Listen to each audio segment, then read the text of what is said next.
Rufai, a former senior special assistant to Ogun State Governor Gov Abiodun, was sentenced on Monday to 5 years in prison for stealing more than $500,000 in pandemic relief benefits in the United States. Rufai was wearing a $10,000 watch and $35,000 gold chain when he was arrested at JFK International Airport in New York on his way to Nigeria in May 2021. Rufai pleaded guilty in U.S. District Court in Tacoma, Washington, D.C. in May to wire fraud and aggravated identity theft charges, and Judge Benjamin Sito issued the sentence on Monday. The judge also ordered Rufai to pay more than $600,000 in restitution. Prosecutors said the 45-year-old had a history of defrauding the U.S. government, including using stolen identities to file for emergency relief after hurricanes in Texas and Florida. Such fraud was rampant in pandemic relief programs, according to the U.S. Labor Department Inspector General, who said last week that $45.6 billion may have been paid out improperly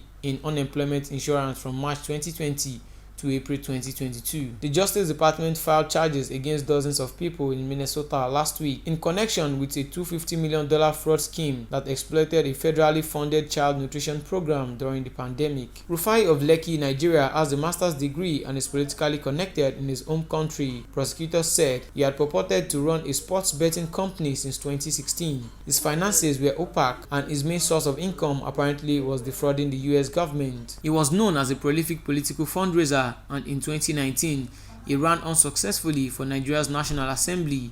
Assistant U.S. Attorneys Cindy Chang and Seth Wilkinson wrote in a sentencing memo. Just after returning to Nigeria in August 2022, Rufai was appointed as a special aide to the governor of Nigeria, Ogun State. He was featured in news magazines, photographed with a luxury Mercedes sport utility vehicle he had purchased with stolen funds and had shipped to Nigeria. Rufai later returned to the US, and on May 15, 2021, just a day after prosecutors filed an amended complaint against him, he was arrested trying to leave the country on a business class flight. In recorded phone conversations from jail, he discussed moving a large amount of money immediately following his arrest, prosecutors said.